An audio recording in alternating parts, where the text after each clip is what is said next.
Baik, Assalamualaikum warahmatullahi wabarakatuh. Perkenalkan kami dari Waalaikumsalam. kelompok 2. Di sini kami beranggotakan dua orang, yaitu saya sendiri Muhammad Fahri Najib dan teman saya. Rio Febrian Distradi. Nah, di sini kami dengan nama perusahaan FR Media mengembangkan sebuah proyek yaitu sistem informasi manajemen gudang yang diimplementasikan pada perusahaan CV Tunas Abadi.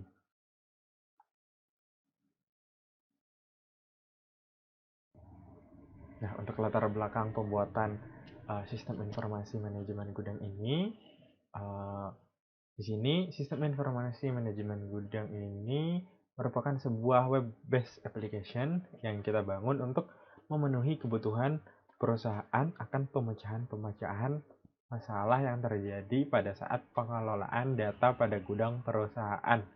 Di sini masalah-masalah yang kerap terjadi seperti uh, salah salah akan penginputan dan juga uh, miskomunikasi antar pegawai di dalam gudang sehingga terjadinya masalah pada saat pengelolaan data. Di sini aplikasi yang kita buat juga ditujukan guna kelancaran dan juga kemajuan di dalam perusahaan. Lalu yang selanjutnya yaitu ada tujuan dari pembuatan atau pembangunan sistem informasi manajemen gudang ini, yaitu yang pertama yaitu membuat sistem informasi gudang yang efektif dan user friendly tanpa mengganggu alur pada perusahaan. Lalu yang kedua, mengoptimalisasi sistem informasi gudang pada perusahaan yang masih menggunakan sistem konvensional atau sistem tulis buku.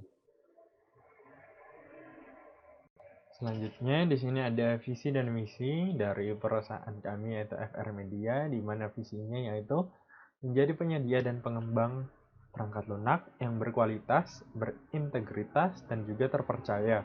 Adapun misinya yaitu memberikan hasil produk yang memuaskan dan profesional bagi klien, menjaga kerahasiaan pada data produk klien, dan juga bersikap profesional dalam bekerja, serta menjalin hubungan baik dengan klien. Baik, di sini di sistem informasi manajemen gudang ini ada 10 fitur, yaitu fitur yang pertama yaitu sistem login atau autentikasi. Yang kedua itu dashboard yang guna untuk melaporkan secara general, secara garis besar. Lalu yang ketiga ada produk. Nah, sistem fitur produk ini yaitu guna untuk menambahkan produk baru dan detail-detailnya dan bisa untuk melihat produknya. Lalu ada cetak barcode. Cetak barcode ini berguna untuk pencarian barang, di dalam pencarian barang nanti ketika bertransaksi jual beli. Nah, untuk mempercepat dan mengefisiensi waktu. Lalu yang kelima yaitu penyesuaian stok, yaitu ini untuk menyesuaikan stok produk yang ada pada gudang. Nah, ketika barang datang atau barang mau keluar ini disesuaikan dulu stoknya. Jadi stok ini akan mengeluarkan hasil secara real time. Lalu ada fitur transfer. Fitur transfer ini yaitu berguna untuk mentransfer atau mengirimkan barang antar gudang satu dengan gudang lainnya. Lalu yang selanjutnya itu adalah fitur pembelian. Fitur pembelian ini adalah hubungan antara perusahaan dengan supplier untuk merestock barang atau merestock barang. Lalu yang selanjutnya yaitu penjualan. Ya, ini penjualan ini hubungan perusahaan dengan customer atau klien yang membutuhkan produk dari perusahaan. Lalu yang selanjutnya yaitu ada fitur orang ini adalah data customer, data dari supplier, dan data dari user yang menggunakan sistem informasi manajemen gudang. Lalu yang terakhir yaitu ada sistem laporan atau pelaporan. Ya, ini sistem ini merupakan untuk melaporkan, bertujuan untuk melaporkan semua aktivitas yang telah dilakukan di dalam sistem informasi manajemen gudang.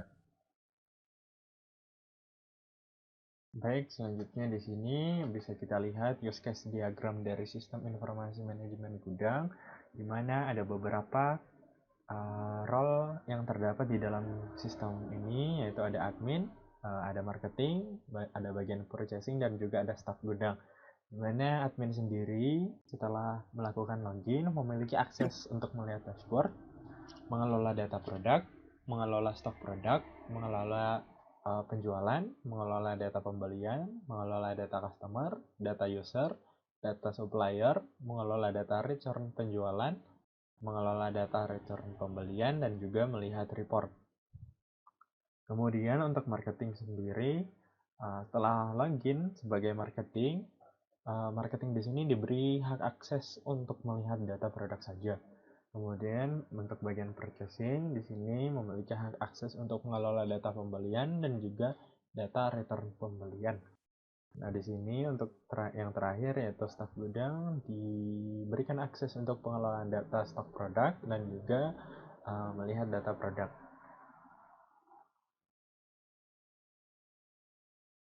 Lalu ini adalah mockup desain atau tampilan dari website yang akan kita kembangkan dari segi atau dilihat dari komputer maupun dari handphone.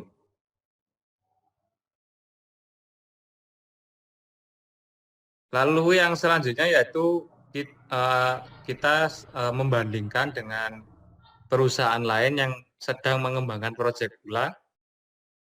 Untuk yang dijelaskan yaitu ada sistem perbandingan fitur. Jadi setelah kami banding-bandingkan dengan perusahaan lain yang sedang mengembangkan proyek, kita sendiri proyek FR Media memiliki secara fitur memiliki 10 fitur. Lalu ada Project Hunter. Nah, mereka mengembangkan sebuah proyek dengan fitur sebanyak 6. Lalu ada Listening Web Media. Ini ada 17 fitur.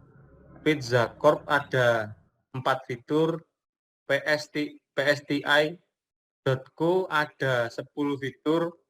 CV Mediatek ada 5 fitur. Genius IT Solution ada 8 fitur, Tatset Media ada 6 fitur, dan ZD Web Solution ada 6 fitur.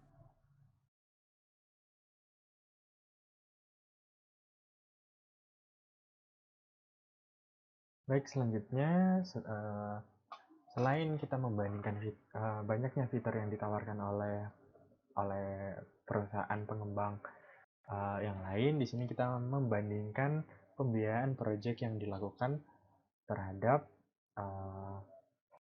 proyek yang dikerjakan, di mana di sini ada FR Media, yaitu perusahaan kami sendiri, di mana dengan 10 fitur kami menawarkan harga untuk pengerjaan yang dilakukan terhadap proyek ini sebanyak 20.625.000. Untuk Project Hunter ada 22.400.000. Untuk Listening Media ada 35.400.000. Untuk Pizza Corp menghabiskan dana 19.800.000. Untuk PSTI.co di sini menghabiskan dana 59.800.000. Untuk CV Mediatek di sini ada 27.650.000. Genius IT 23 juta, Satset Media 40.700.000, dan ZD Web Solution yang menawarkan harga untuk pengerjaan proyeknya sesuai dengan fitur yang ditawarkan, yaitu 100 juta rupiah. Setelah melihat kedua chart tersebut, di sini kita menarik kesimpulan bahwa FR Media merupakan perusahaan dengan memiliki keunggulan worth price to value, di mana perusahaan kami melakukan pengembangan project dengan keunggulan di mana pembiayaan project yang harus dikeluarkan itu terhitung lebih sedikit dibandingkan dengan banyaknya fitur yang ditawarkan oleh perusahaan pengembang lainnya. Dengan kata lain, kami memiliki efisiensi dalam menyusun atau dalam menyusun pembiayaan yang dilakukan terhadap project. Baik, sekian dari kami. Terima kasih. Wassalamualaikum warahmatullahi wabarakatuh.